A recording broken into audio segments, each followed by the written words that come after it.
Friends ఇప్పుడు ఏందన్న వార్త బీఆర్ఎస్ మాజీ మంత్రి కేటీఆర్ సంచలనం అన్నమాట. కాంగ్రెస్కు మరో బిగ్ షాక్ అంటూ లేటెస్ట్ అప్డేట్ అయితే రావడం జరిగిందండి. సో ఆ వివరాలు ఏంటనేది కూడా వీడియోలో తెలుసుకుందాం.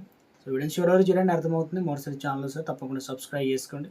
చూస్తున్నారు కానీ లైక్ చేయడం మర్చిపోతున్నా. సో లైక్ చేయండి. ఎలాగైతే తెలంగాణ రాష్ట్రంలో రాజకీయాలు శరవేగంగా మారిపోతున్నాయి. రానున్న రోజులే దాదాపు 2027-28లో మళ్ళీ ఎలక్షన్లు అయితే రాబోతున్నాయి. ఈ మధ్యకాలంలో ఎంపీటీసీ జెడ్పీటీసీ ఎలక్షన్లు కూడా ఉండబోతున్నాయి హైదరాబాద్ సెగ్మెంట్ పరిధిలో. అయితే ఇప్పుడు ముఖ్యంగా కేటీఆర్, మాజీ మంత్రి కేటీఆర్ సంచలన వ్యాఖ్యలు చేశారు. కాళేశ్వరం సంబంధించి అసత్య ప్రచారం పైన, గతంలో కాళేశ్వరం మొత్తం గేట్లు కూలిపోయాయని చెప్పేసి, వాటరు అవినీతి జరిగిందని చెప్పేసి ఇలా కాంగ్రెస్ ఆరోపించడం, తర్వాత ఇక బీఆర్ఎస్ సంబంధించినటువంటి నేతలు కీలకంగా పట్టుబట్టి సో ఇక ఆ ప్రాజెక్టు నుంచి నీరు అందించాలని చెప్పడం.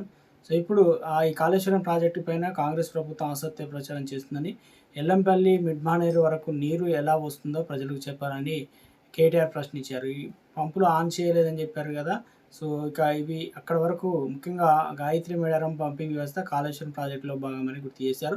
హైదరాబాద్ మెట్రో రైలు విస్తరణకు రాష్ట్ర ప్రయోజనాల కోసం కాకుండా కొందరి వ్యక్తిగత ప్రయోజనాల కోసం ముందుకు తీసుకెళ్తున్నారని చెప్పారు.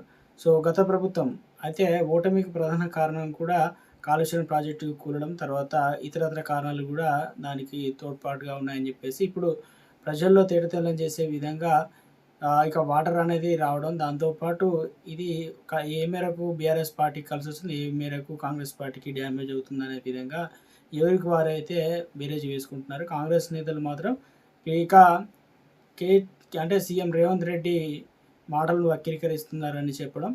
సో ఇక తెలంగాణ రాష్ట్ర వ్యాప్తంగా బీఆర్ఎస్ నాయకులపై అక్రమ కేసులు పెట్టి వేధిస్తున్నారని చెప్పేసి ఇటీవల దివంగతుడైన మాజీ ఎమ్మెల్యే పెద్ది సుదర్శన్ రెడ్డిపైన కేసులు పెట్టారని మండిపడ్డారు.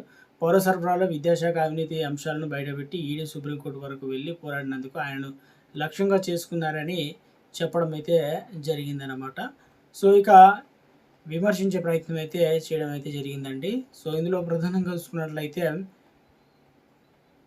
తెలంగాణ ఇంజనీరింగ్ విద్యార్థులు చదువుకున్న యువత క్రిమినల్ వేస్ట్గా ముఖ్యమంత్రి రేవంత్ రెడ్డిని పేర్కొనడం అత్యంత అవమానకరమని బీఆర్ఎస్ వర్కింగ్ ప్రెసిడెంట్ కేటీఆర్ అయితే మండిపడ్డారు. పోటీ పరీక్షల కోసం రాత్రింబవళ్లు శ్రమిస్తున్న లక్షలాది మంది యువతను అవమానించే నైతిక హక్కు ఆయనకు లేదన్నారు. నిజంగానే క్రిమినల్ వేస్ట్ ఎవరైనా ఉంటే 8-9 కేసులు ఎదుర్కొంటున్నారు రేవంత్ రెడ్డిని. అలాంటి వ్యక్తిని ముఖ్యమంత్రి చేయడం కాంగ్రెస్ పార్టీ చేసిన అసలైన క్రిమినల్ వేస్ట్ అని చెప్పేసి ధ్వజమెత్తారు. ఎన్నికల సమయంలో రాహుల్ గాంధీ, రేవంత్ రెడ్డి కలిసి ఇచ్చిన గ్యారంటీలు, యూత్ డిక్లరేషన్, 2 లక్షల ఉద్యోగాలు, జాబ్ కాలం వంటి హామీలను అమలు చేయకుండా యువతను మోసం చేశారని విమర్శించారు. కనీసం తన ఎన్నికల అఫిడవిట్ని అయినా స్వయంగా నింపే సామర్థ్యం రేవంత్కు ఉందా అని ఎద్దేవా చేశారు. చిత్తశుద్ధి ఉంటే విద్యాశాఖ మంత్రి బాధ్యత నుంచి వెంటనే తప్పుకోవాలని రాహుల్ గాంధీతో కలిసి తెలంగాణ యువతకు బహిరంగ క్షమాపణ చెప్పాలని డిమాండ్ చేశారు. సోమవారం తెలంగాణ భవన్లో నిర్వహించిన మీడియా సమావేశంలో ఆయన మాట్లాడారు. ఇక వేణు సూసైడ్ లేఖ, ప్రభుత్వ వైఫల్యాలపై ఛార్జ్షీటు. ఖమ్మం జిల్లాకు చెందిన నిరుద్యోగి గడ్డం వేణు రాసినటువంటి సూసైడ్ లేఖ కాంగ్రెస్ ప్రభుత్వ వైఫల్యాలకు అద్దం పట్టే ఛార్జ్షీట్ లాంటిదని చెప్పేసి కేటీఆర్ తెలియజేశారు.